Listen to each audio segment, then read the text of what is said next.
Hello, and welcome to Eye on the Storm with fancy new hexagonal overlays. Whoa! You're doing this? Yes, we are live. And guys, we're joined by two guests that you probably recognize. This is Kubi and Solid Jake. Why don't you guys introduce yourselves and tell us a little bit about you in case people don't know you? Jeez. To start way back, at least for in terms of Heroes, we have been running and co-hosting and all that for Town Hall Heroes, which is the podcast that we run was Tuesday, now is Wednesday. But we've been doing that for 70 episodes now, just about every week, talking about everything Heroes. We have lots of guests on all the time in terms of people from the community.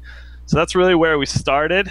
Then we started moving into casting. Of course, casting initially was quite difficult without the whole custom games, but I'm sure we'll get into that. But we started casting pretty seriously after BlizzCon of this year. So ever since then, it has been constant the grind, yes, but we love it just the same. Yeah, that's kind of the story. Is we went to BlizzCon 2 years ago to watch StarCraft finals. We played Heroes at its first event, fell in love with the game, started Town Hall. Fast forward a year, we saw the tournament that we had last BlizzCon. We're like, all right, time to start casting this game. It's time to start casting, and now we're here. Well, we're really glad you're here with us tonight on Eye on the Storm 2. And I'm glad that you guys introduced you guys' history with Heroes 2, because that's all what we want this episode of Eye on the Storm to be about, is where we've came from, where this game started, where we want it to go as well, and then of course it will lead into our BRAWLNIGHTER event afterward as well, right, Anna? Absolutely. And we're calling this the State of the Storm episode. In fact, I'm just now changing the title of our stream to reflect that. Because we just wanted to take a moment to kind of sit back and talk about all the cool things that have happened in the past since Alpha, how our game has changed, and then kind of what we think the future looks like. And we had a great time working with Kubi and Jake at the Mayhem Begins event that we were all at, and just really think it'll be fun to discuss that. And I know that we actually started a few minutes late, so I want to jump right into it. We've kind of broken it down into two sections of what we want to talk about. First is kind of the community in terms of events and how we've grown and what we've seen happen, and then second is the game itself, how the game mechanically, technologically, meta-wise has grown. And I think we were all talking about this before the show. This could be a show that could go for 6 hours of us talking about these things. So we really want to focus. We want to focus as well on what you want to hear us talk about. So remember to use the hashtag StormShow if you want to send us any questions, and you can mention any of us on Twitter. You can see our Twitter handles above us, I think. And guys, Kubi and Jake, feel free to bring questions that you see on Twitter that you think we want to answer. We have a whole bunch of points that we can talk about, but we're happy to talk about what you, the viewers, want us to chat about on this episode as well. So where should we start, Gilly? Well, we could start with, I don't know what our expectations were and what we thought the game would become way back into technical alpha. So think back in the technical alpha, maybe even before our accounts were finally wiped that final time in the technical alpha. Oh man, I forgot about account wipes. I know. Oh yeah, that was the worst and the best. They're brutal. Everyone's like, well, what are you giving us in reward for getting up to this point in time? Like, what do we get? What do we get? Yeah, we didn't know. We ended up getting portraits, but we didn't know, and that's a really good point, is that we had no idea if we would even get rewarded, and we knew that we would end up playing anyway because we loved the game. But what do you guys think as far as like the gaming community and maybe even esports community, the reception of Heroes of the Storm was back when it was in technical alpha? Did it look good then? So the original iteration of the game was a lot slower.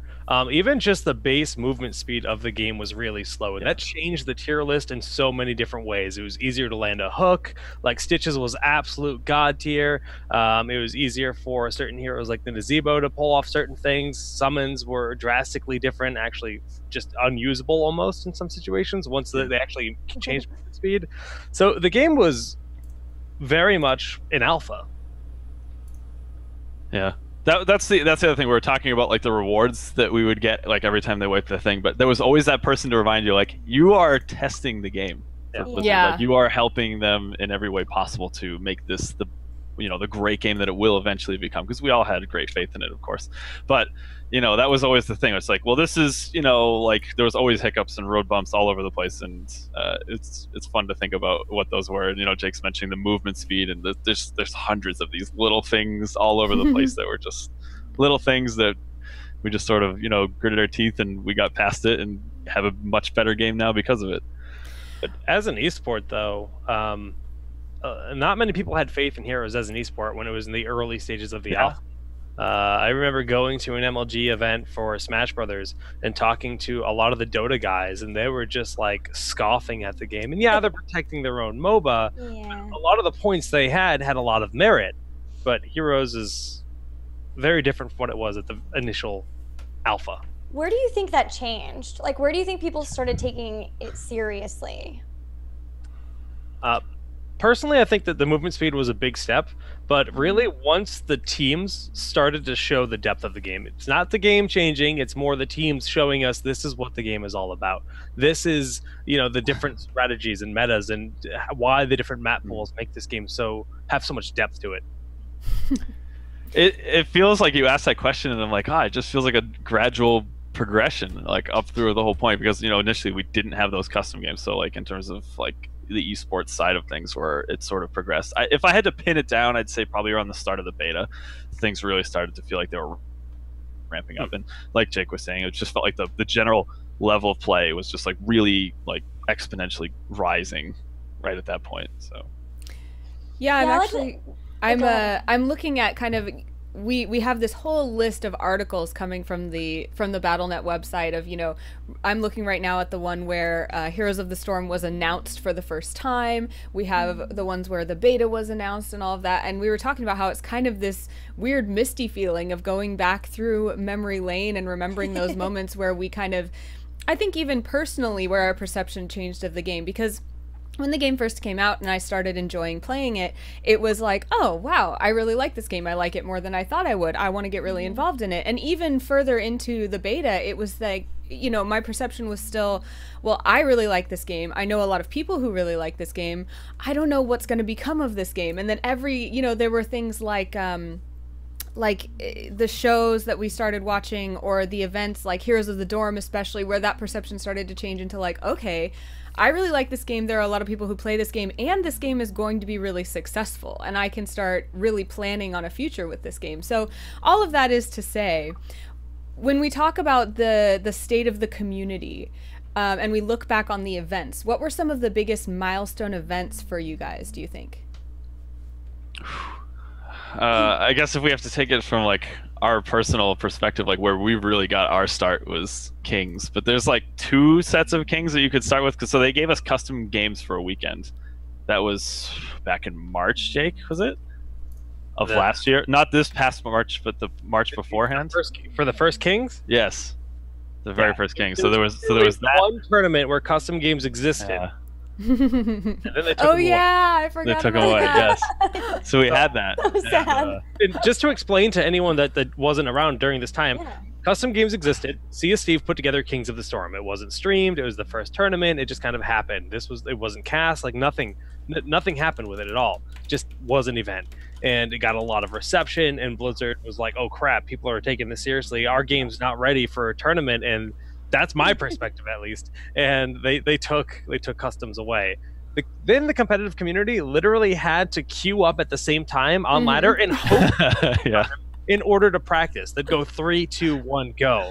And they'd like wait the 600 seconds or whatever it was before they hit each other, and hopefully they hit each other. That was so funny. Oh my gosh. It's funny how that doesn't feel like it was very long ago, but it also feels so like it's like when you're in an unreasonable life situation and you think it's normal at the time, and then you look back and you're like, how did I think that was normal? Like queuing up together for like hopefully getting games, and then there were those times where they would miss each other, and then it was like, well, sorry guys, we have to wait for them to finish this game because we can't leave a game. We have to finish it out.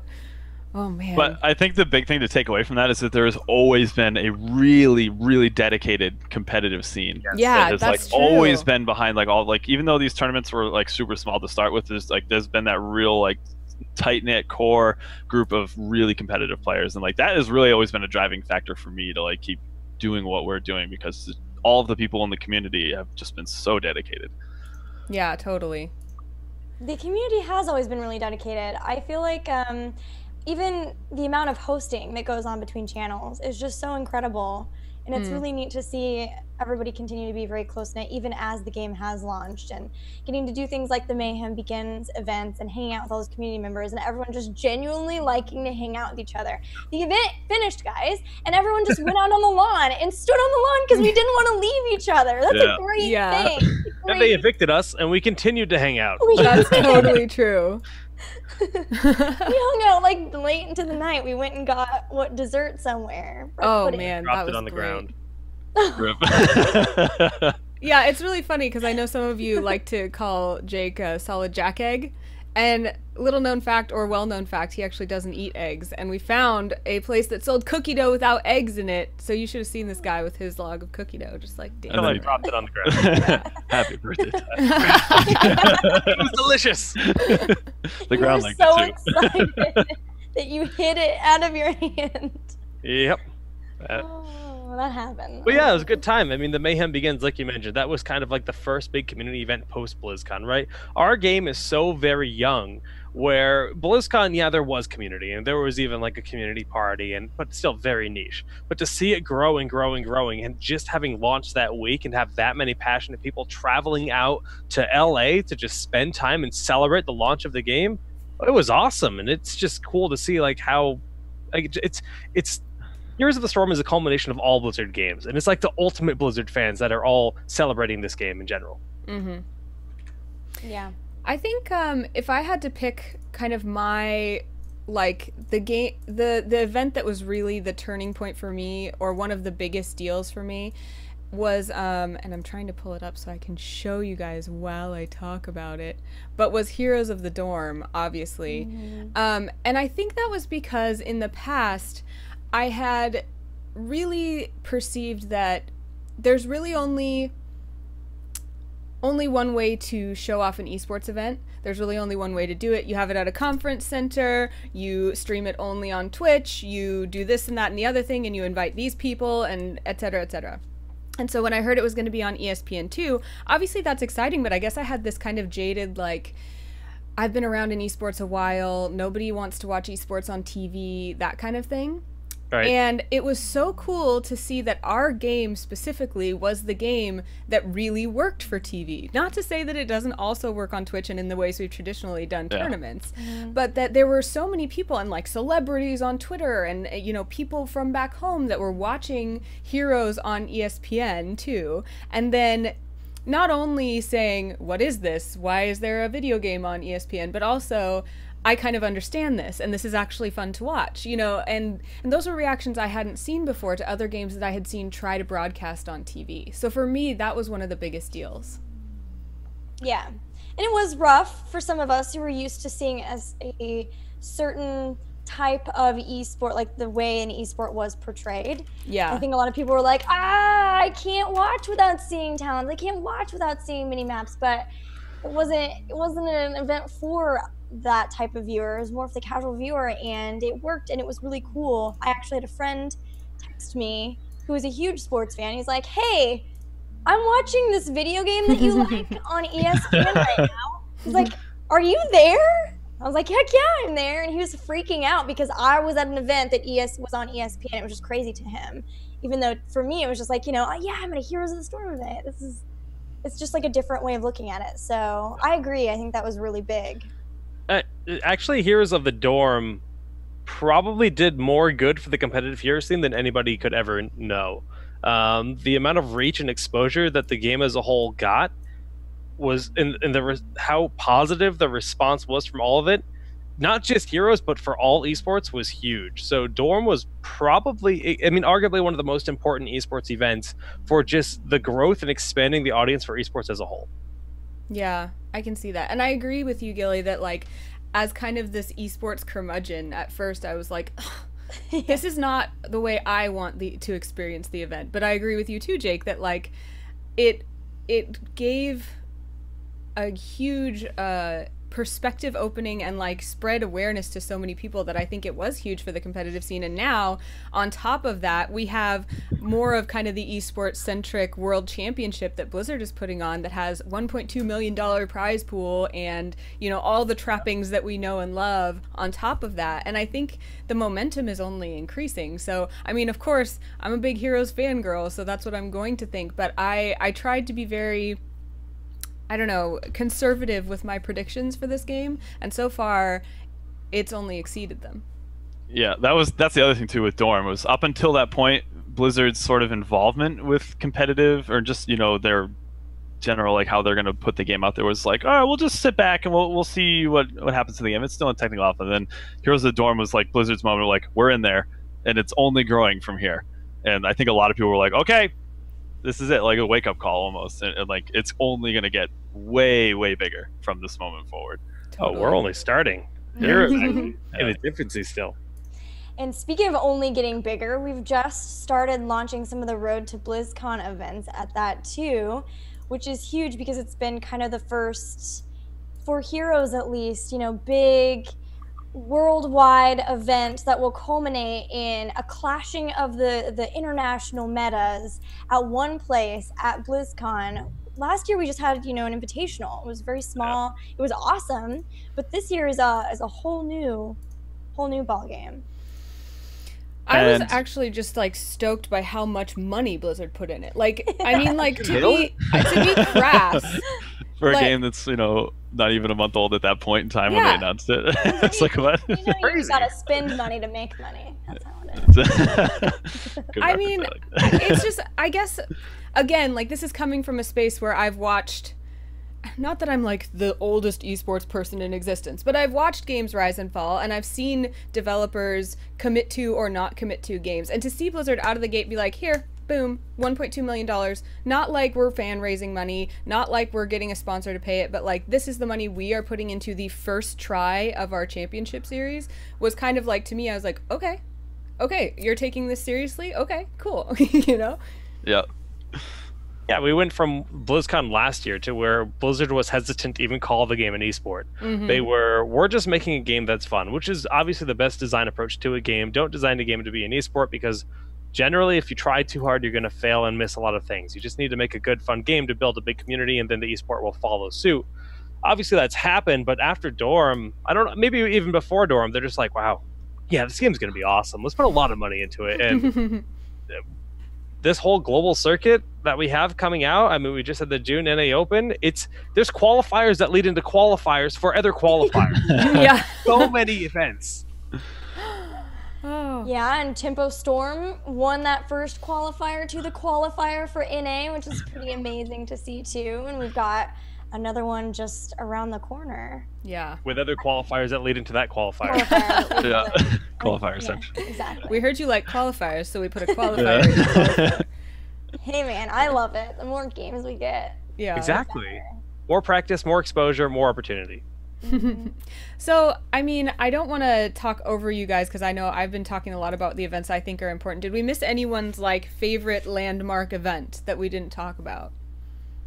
I think the Nexus Mayhem was my favorite event, but we talked about it, and I think the reason was just because I went to both Nexus Calling and the Mayhem Begins events, and the Nexus Calling, for me, was really cool, but it was definitely more for like the general public and like a hype event, and I was a little disappointed, like, you know, where are the announcements? Where's the like, hey community, you know, thank you, or like that type of thing. And then we went to Mayhem It Begins, and that was all about the community, and I just felt so loved there that they had an event completely for us in the community, and we just got to hang out with each other, and that's where we got the announcements. And I really felt like, you know, the Blizzard cares about us and wants us to keep generating hype for the game, which is what they should, but it was really amazing for me. Yeah, I Totally. think just the final points for me is Mayhem definitely the biggest for personal, just like this was amazing and like this is what the community is going to be. But I think Dorm was probably the most impactful on the future of the game as a whole. Totally. I'd agree with that. Well, we want to Yeah, leave. that's Oh, sorry. hard go to ahead. argue. No, it's hard to argue with those. Those are very good points. Well, guys, if you viewers have other ideas or if you agree, be sure to tweet at any of us or use the hashtag StormShow. We love to hear what you think as well. And this is kind of our community celebration, so we love to share these memories with you. We're all getting, I know we're getting the feels today. But we do want to spend some time talking about the evolution of the game itself, and I want to leave time for that. But before we move on from kind of the community and events and how things are growing and how Blizzard is committed and how the community is committed and who's finding out about the game, I'm kind of curious to hear from all of you personally where you think you're going in Heroes, and then also just where you predict the game is headed in terms of community involvement, support, becoming an esport, that kind of thing. So, I think we should start with either Jake or Kubi, as you guys are our guests. So two-part question: where Yeah. we see ourselves going, and where we see just the game and community in general Yeah. heading. So, I have to say, for myself, I plan to just do as much casting as possible. I mean, that's always sort of been the goal, especially since like right after BlizzCon last year. But I mean, I would say where I'm spending 90% of my free time is just looking and just studying the game as much as possible, and then trying to translate that into improving casting, and then trying to get involved in all these community events as well. And I just want to continue doing more and more of that as much as possible. So as long as I'm continuing to do what's happening now and more of it, I would be so happy. In terms of the second part of the question, in terms of where the community is going, it's hard to say that things aren't going to just sort of grow around the track that is the road to BlizzCon, and in terms of things ramping up and scaling forward. But I have to just say that things really do point in that direction towards BlizzCon, and the moment that we get to see all of the regions meeting up at BlizzCon, I have to say that I am absolutely so excited for that, and I cannot wait. Totally. What about you, Jake? Yeah, for myself, I mean, casting is definitely the focus, but we do town hall, we do all these different things. I'm a streamer, so I'm personally aiming to emulate what Day 9 was for StarCraft, to the point where he's actually started to mentor me a little bit. Like, he actually gives me a ton of feedback and all my stuff, and he's very responsive on everything, because I've worked in StarCraft since 2010. So I'm very close with a lot of the StarCraft guys. I was more the admin, production kind of person back then, but that's kind of the goal, to just be largely a streamer and a caster, heroes educator in a lot of ways too, making a lot of guides is kind of my big focus moving forward for the next while. And in terms of heroes growth, I mean, if we look at the growth metrics on Reddit, we look at the viewership and like the steadiness of like how the peaks, just each event just keeps beating each other out. I mean, the game officially launched a few weeks ago. It's in a year from now, who knows what it's going to look like. I think it has the potential to really hit those Hearthstone, Dota kind of numbers. Cool. That would be amazing. Yeah, that's one of the questions that I was kind of getting at here, is like, as much as I hate to compare games because it's always apples and oranges, when you're thinking about esports or the success of a game in that particular context, you have to think like, is this game going to have its niche? Is it going to have the viewership power and the staying power and all of that? So it's interesting. You think that Heroes will be on the level of some of those major esport titles that people are that have the highest viewership numbers, huh? At Dorm, if you heard the crowd and you heard how passionate and how loud that venue was, the answer is yes, easily. Yeah, I mean, I had heard some people hoping that it filled, and we filled the capacity before like the first match was done. Oh. I think before the first game even started, possibly. Before the game even started, I was getting texts from people like K1 Pro, like, I can't get in, it's the capacity, come save me. Like, players couldn't get in. It was at capacity. Yeah. See, Steve in chat posted the traffic statistics for Here's the Storm 2, and everything is going up. It's insane. Oh, the Reddit? Mm-hmm. For the That's subreddit exciting. too. So it's definitely going places for sure. Wow. Yeah, that's nuts. Thanks to you, Thank Steve. you, see you, Steve. Yeah. What a guy. Right. Gilly, what about you? Personal as well as thoughts about the game and where it's going.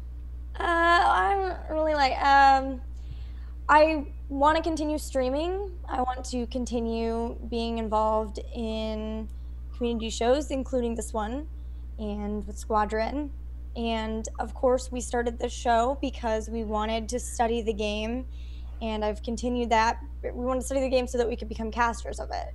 And we've continued those studies, and we've gotten to cast, which has been absolutely amazing. We've casted lots of things, so I definitely want to continue that as well. It is probably the most fun I've like had in a job. Like, it's just, you know, even when it's like, oh, I'm gonna be up until 3 a.m. I'm like, I don't even care because I'm so excited to talk about this game that I love. So all of that is just being involved as much as I can with all of it.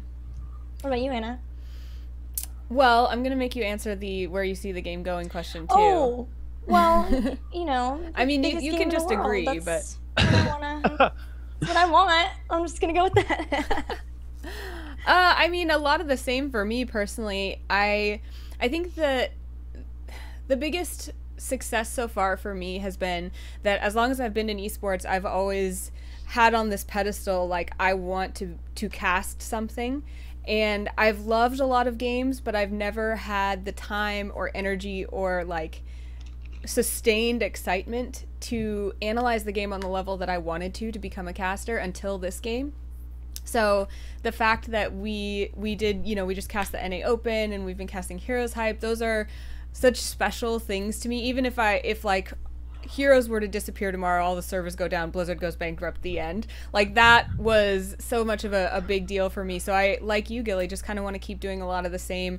I love doing community things as well as game analysis and casting. And then I think that, like, my favorite part is the storytelling, the narrative, the moments like these where we kind of look back and say, you know, what has happened so far and what's going to happen in the future, and what do we want our community to look like, and who do we want to become, and what do we want to be remembered for. So I think that you'll see me in a lot of those places, like trying to tell the story, kind of, and I hope to continue to do that in a lot of the same ways we are now. You've been hosting events for as long as I can remember and doing a kick-ass job at it. Thanks. So you're saying that you'd much rather be on the casting desk telling the tales of the actual game and those players in that situation over hosting? That's your aspiration? I wouldn't say I would rather be a caster 100% of the time than a host or interviewer. I guess I'm saying that, like, as someone who had been a host so much, and knowing that my favorite thing is telling the story and learning the narrative and knowing the people that are involved, I felt like casting was like an extension of that I had yet to kind of break into, because it's one thing to, you know, like back in StarCraft, it's one thing to interview Jaedong over and over again, but to know his play style and to be able to see the intricacies and analyze the decisions he makes in the game on that higher level are just like the natural extension of telling that story and that narrative. Right. And so for me, that's what's really exciting about this, is that, like, whether it's as a host or as a talk show host or as a caster or anything like that, I'm just excited to kind of expand you know, my ability to elevate the scene if I can, you know. And along those lines, that's kind of where I see the scene going, is that my hope for Heroes is that it not only is like big and has big viewership and has great playability and keeps players interested, but that it's also kind of hallmarked by keeping the positivity that we've had so far since the alpha. This community is like very cognizant of how toxic games can get, especially team games, and are really committed in most circles, I would say, to making sure that it doesn't get that way and that it stays very like positive and inclusive and all of that. So I would like, in addition to seeing it grow big, to see it grow powerful too. I know that's a little touchy-feely, but that's why I really like this community a lot. And I was concerned that in the MOBA type game space that there wasn't going to be a lot of room, and I think that Heroes just made room for itself. And so I'm really excited about that potential. Yeah. Great. So that said, after I get all, I can see, this is why we could talk for 6 hours. Yeah. We could just be like, man, I love this We game, barely but touched the seriously, I topics. really love this game. I seriously do. And remember, guys, if you have questions for us, you can feel free to either put them in chat or tweet them at us with the hashtag Storm Show. We can keep talking whether you ask us questions or not, but if you want us to talk about something in particular, we can. Gilly, do you think we should move on to talking about the game itself now that we've talked about the community? Yes. Where should we start? I've been receiving a lot of tweets. I put out the tweet that said, I want to know your remember wins. I want to know, Cool. remember when this, remember when this. So I got way too many to ever like say, I would take up the rest of the time. So I don't want, what I'm going to do is I want to continue to read those throughout our invitational. So every time we go to break, I'm going to have another one of those. Your favorite remember wins from yours. But what I want right now, remember when something, remember when towers didn't provide experience. It was all forts and keeps. Yeah. That actually was only recently changed. That was changed. Let me look. That was changed December 2nd, 2014. Let me pull So that patch until up. recently, you actually didn't get experience for towers, guys. It was all in the forts and keeps. So I want to That know. was what a you way guys- bigger change than I think anybody like thought initially looking at it. Yeah. It's like, oh, okay, that's kind of neat. And then like it changed so much about the early game strategy. Oh, Yeah. that's a It great one. did. That is a great one. Yeah, and so and a lot of those like resurgence of the storm removed. We can talk about that. But I want to know what Oh, you guys God. remember. Why just bring up research? Oh my gosh. Oh my gosh, I forgot about research. Artifacts. Let's go. Artifacts. Artifacts! Yeah, Frojo posted about artifacts. So I want to know some remember wins from you guys from way back when. Oh man. Some of the biggest, maybe some of the Murky biggest. push. Yeah, backdoor Murky. The day my Murky is so high level because every game I would just play Murky and I would just, go in the back lines and just dive on the back wall, damage it. That was the strategy. And That was it. I would never help my team, but we'd win the game every time because there's a timer on their base. You know what? I'll go even further back than that. And Alright. this is like the very, very beginning of the competitive scene was like everything was about the wombo combo. And Gazlo was the bomb. Like literally the bomb. Like it, the he bomb. was like you had to build your team comp around him and everything like in the competitive scene was just like, can you stack as many stuns as possible on top of this one ability? And to think about how the competitive scene has developed since then, it is a far cry from what it used to be. Mhm. And I think a mix of that is it's not just one thing or the other, right? Part of it is the changes to the game, but I think part of it too is the players actually just getting better at the game, learning the intricacies, learning, better positioning instead of just throw everything at once and hope everyone dies. Mhm. Yep. Sick of strats though. It's so fun to watch. Yeah. Same strat. Well, and I'm I sure think that was so much fun to cast.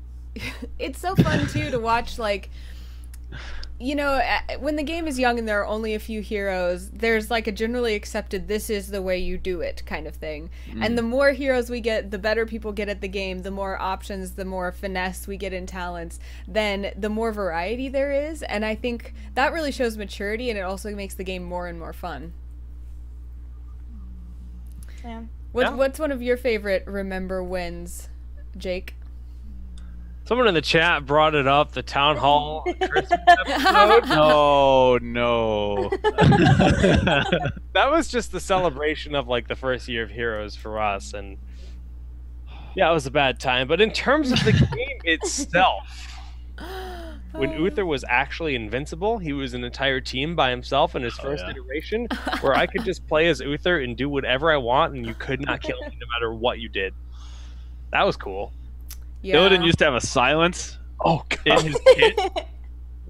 Okay, this is actually funny because like I was going back and we watched a really old YouTube video from back when he had that kit, and it was like me playing against CS Steve on separate teams and just like seeing all of the weird stuff that was happening, like just Illidan in particular, and he was like impossible to deal with because he had like that mark ability that he would put on you, like the mark of Azeroth or whatever, and like his abilities would apply it, and it just like he was such a different hero back then. Like there's so many heroes that have wildly transformed since early alpha.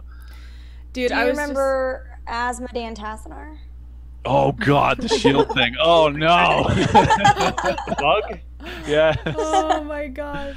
And then That there was like a web wrap bug, right? That would just delete someone out. Yep. Web wrap and something else. Was it Web Maw? I thought it was Just remove you from the game. Yeah. You'd actually just delete your hero from the game. Like, you're done. Get out. Get out. Man, there's been so many hero changes like that where, like, I had this policy for a while where it was like, if a hero's really good in the meta and I hate playing that hero, then I force myself to get that hero to 10 so that I can know it well enough to cast it and play it and all that stuff.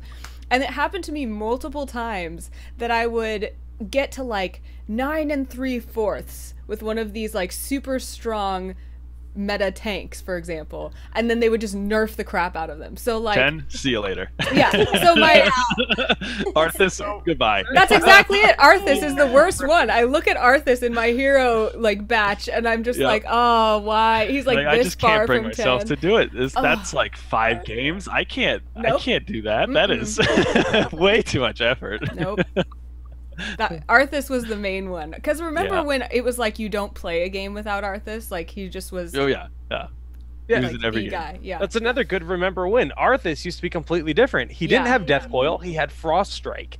Frost Strike had a talent which in the actually pre-alpha, which he would dash forward. He had a full-on initiate where he would dive at you and then root you into the ground, and he was very in your face. Very different hero at one point in time. Mm-hmm. He used to have Envenom too. Oh yes. Look at him, he's so cute.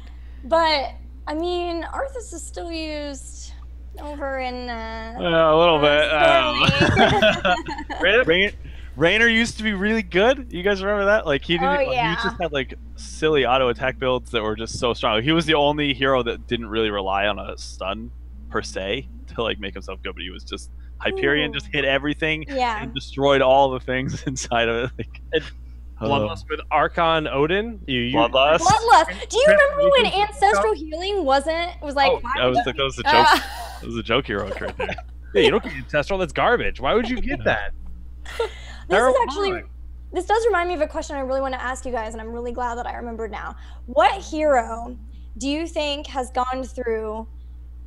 This might be 2 different heroes, or the same. Gone through the most changes, like most iterations of changes. And then what hero do you think has been the most difficult to balance for Blizzard? Okay, it is actually the same hero. Okay. And I will say that we always joke that this hero is literally the bunker of heroes, and it's Murky. Like it has to be Murky, right? Like they've gone through so many changes with him. They're just like, even just like the egg, like they don't even know what's going on with the egg. Like it started with this, like we're gonna change the timings on all this, and then what do they want this hero to do? Do we want him to be a sieger, an annoying person in team fights? It's like to this day we still see tons of Murky changes all the time. It's got to be Murky.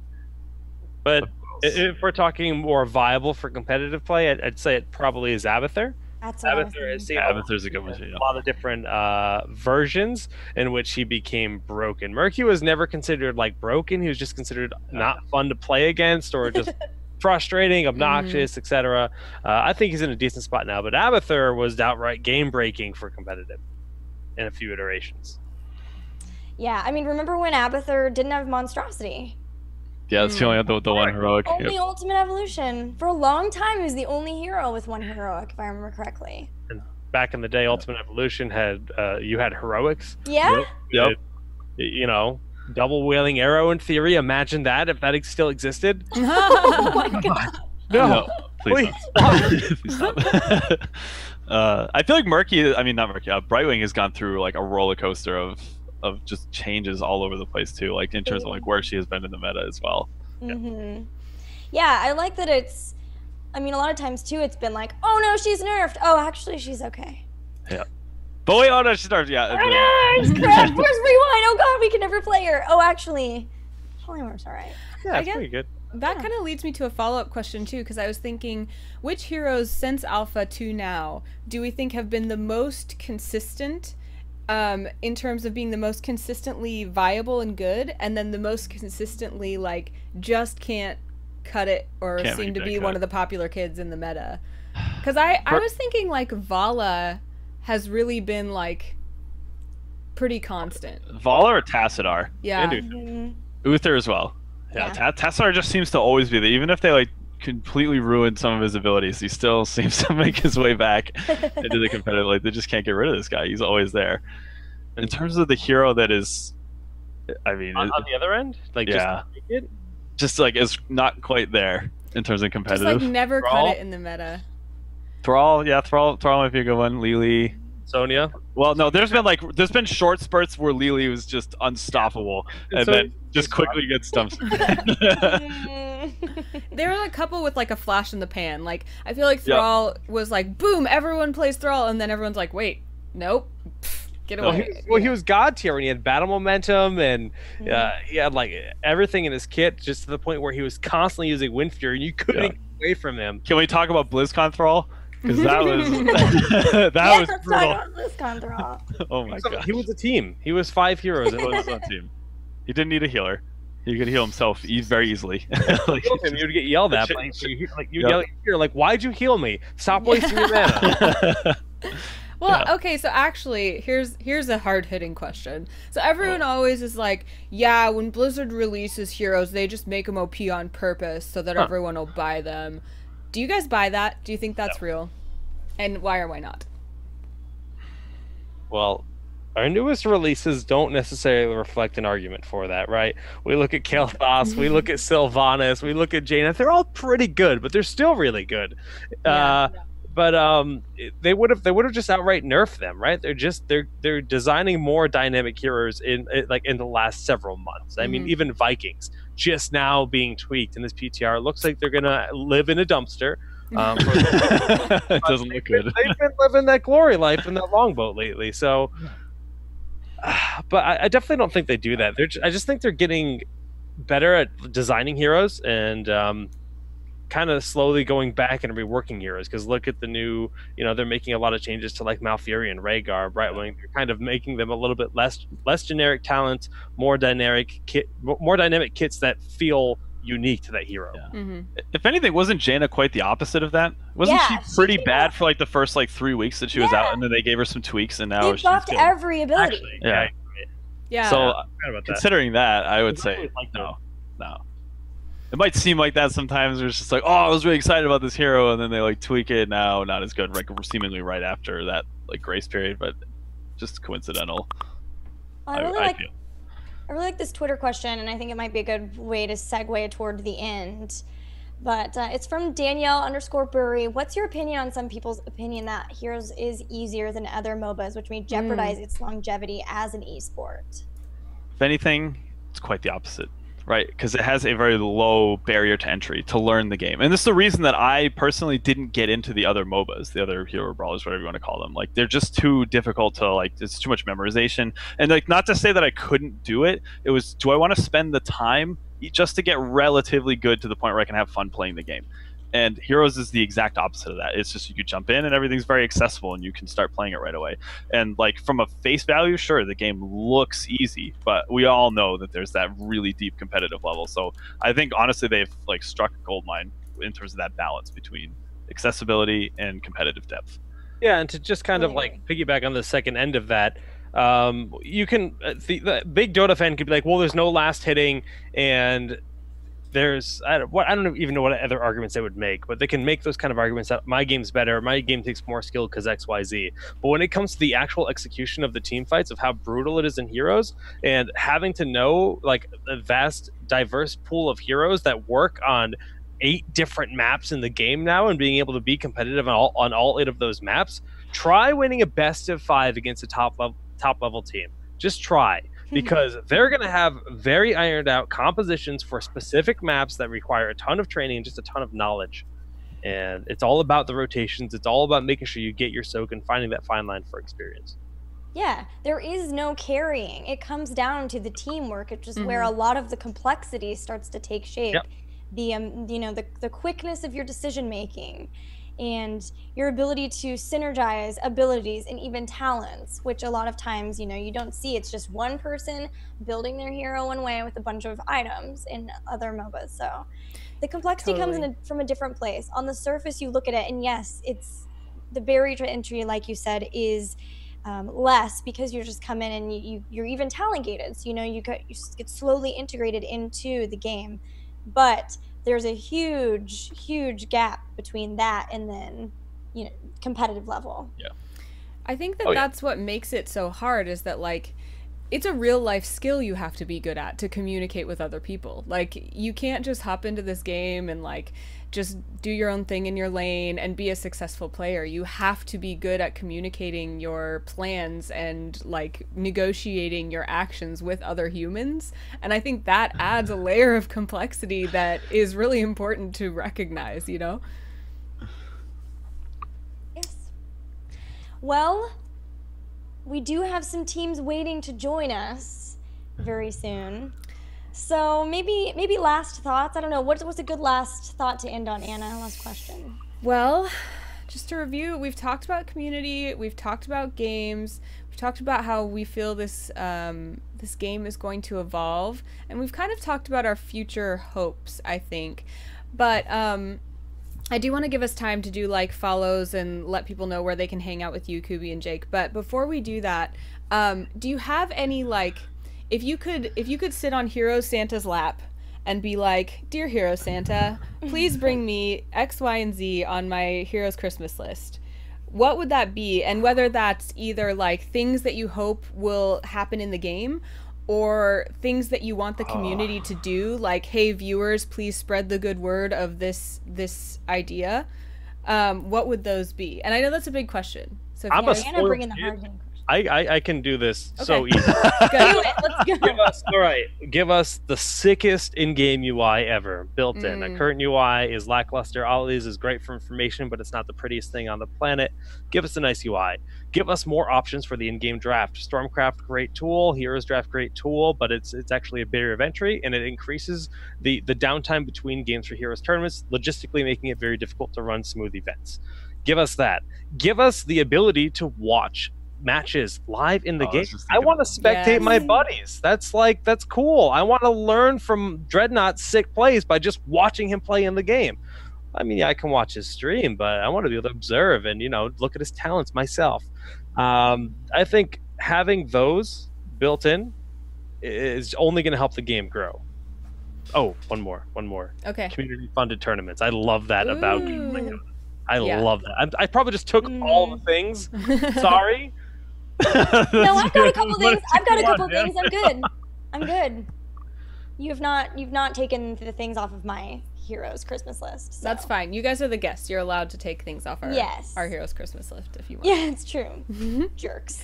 What about you, Kubi? Kubi? What about you? So specific over here, Jake. I'm just saying, I'm like, man, I just want this game to get big. Like, I just want the game to grow as it is right now. But if I have to get, I'm thinking like how it grows. Right? Yeah, I know. But I'm just like, just give it to the end. Like, the part where the game's awesome and everyone's playing it, like that'd be great. But if I have to get like specific on something like in game, I love the concept of the talent system. And like anything that Blizzard, like any like more time that they can put into like having a flawlessly balanced talent system, so that every hero just has all these really wacky ways to play and everything is viable. That's, in my opinion, what will really drive this game to be a ridiculously awesome spectator experience. So if I have to like put 2 votes into that, sure, we'll make it that. Okay. Right. Cool. So I've got 2 things. 1, more observer spots. That's a good one. More observer spots. That's from the casting side. That's what I would like from the casting side. From the streaming side, and as the casual player, I guess, that I am, or whatever, I would really like a draft mode that is unranked. So it's not quick match. You actually do draft, but it's also not ranked, because I do think that going from one to the other right now is too much. Right. For people who are just playing quick match and then trying to go in and then figure out everything in draft and be ranked on top of that. Because remember, like, when you first start, you in ranked, you have those skill points. I think that's what they're called. And if you're just trying to figure out what a draft is even about, like, you know, team comps and all of that, and in the correct order and all of that, I think it gets really overwhelming. So I think a mode in between there would really just help the transition, help people, new players transition even more. Yeah. Yeah, that's smart. I think along the same lines, kind of, I just have not been able to find the motivation that I want for Hero League in similar ways, and I would like to see either another mode or a change to that mode that is a little bit more skill based, almost kind of like the StarCraft laddering system, where it's not just if I were to play infinity games, I would ultimately get to level 1, because there's enough motivation to grind games for me in terms of like just leveling up heroes and getting gold and all of that kind of stuff. I would like maybe a little bit, I don't know, like a tiered skill based laddering system, or in order to make it a little less painful for me to play Hero League, and I know this is, for some people, this is a very unpopular wish, but I would like there to be at least the option for in-game chat, voice chat, or some sort of client, something that I can actually talk to my teammates, because either, you know, pings are great and they work pretty well, but sometimes people don't know how to use them. Sometimes they don't follow them. We can't negotiate quick enough. People are taking their hands off their controls to type when they should be fighting. You know, so like that. I think that's my #1 wish, is a better way to communicate with my team members, because like we were saying, that's what really differentiates this from a lot of other games, is that I need to be able to talk to them in order to win. Yeah. So that would be mine, I think. And then of course, I can agree with that. That's a good one. So you agree you would like an in-game chat system? Yeah, something that like ties into comms or like headsets in some way. Yeah, I think that would help a lot. So some like if you can like queue into it, but like make it like a checkbox or something, like I'm accepting that I will be hopping into a game that has voice comms. Exactly. Yeah. Yeah, totally. Because I don't need to always have someone yelling in my ear, and a lot of people want to protect themselves from that. Right. But... If I'm streaming, get your voice out of my life. Right? Playing Hero League, yeah, I'm down to communicate with my team. Yeah. All right, well, we're just about at 8:15, which is when we told our teams that we would be starting our BRAWLNIGHTER Invitational Tournament, which we're really excited about. I also did want to mention, while we have these guys on here, that the BRAWLNIGHTER is related to the Blizzard Stream Awards, in which we were up for a favorite community show, and Town Hall Heroes was also up for that. They actually won first place, so I want to give them shout outs for that. So, guys, be sure to watch Town Hall Heroes, but why don't you guys, Kubi and Jake, tell them how they can watch that, how they can watch you, where they can find you in the future. Who's starting? You do it. Okay, all right. So, yes, you can follow me on Twitter, the Kubi, Twitch, the Kubi as well. Like as you guys mentioned, we do Town Hall every Wednesday. That is 9 p.m. Eastern, twitch.tv/solidjakegg. I'm going to go this way. I have no idea which way it is. Let's see. Other than that, we will be casting this weekend for the Team Liquid Open as well. So that will also be on Jake's channel. So check that out as well. I think, maybe. Fingers crossed. Yeah. I think it's on my channel. We'll have new info on Twitter soon. So pay attention to that. But that's it for me. Yeah, you can just follow me, Twitch, Twitter, YouTube, at SolidJakeGG. Like you mentioned, lots of, well, we do Town Hall. I stream daily now that I'm back home, and yeah, lots of events on the weekends and stuff like that. But shout out to you guys for giving us the opportunity to come on tonight.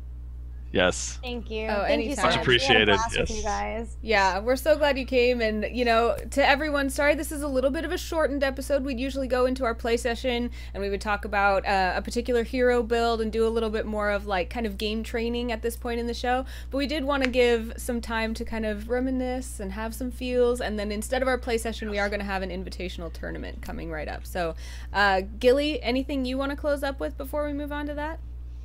No, just thank you guys so much for sticking with us, for watching, and of course for voting for both of our shows in the Community Stream Awards, because that is enabling us to be able to fund a little bit of a prize pool here for our invitational. Thank you to the teams who will be joining us as well.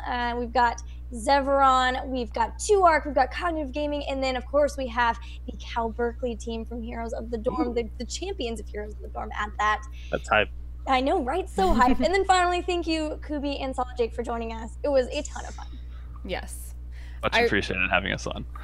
I really want to echo that thanks, and also want to remind you guys, if you're watching, that there are going to be lots and lots of giveaways coming up after the break. So we will go to a break screen. We will take the stream down completely, very, very briefly, while we get everything set up, and then we will come back. So don't leave, and if you need to be tantalized by things that you could get and put in your Heroes game, they will be there too. So don't go anywhere. Thank you so much to our guests. Yes, prizes. Prizes that you, yes, Heroes prizes.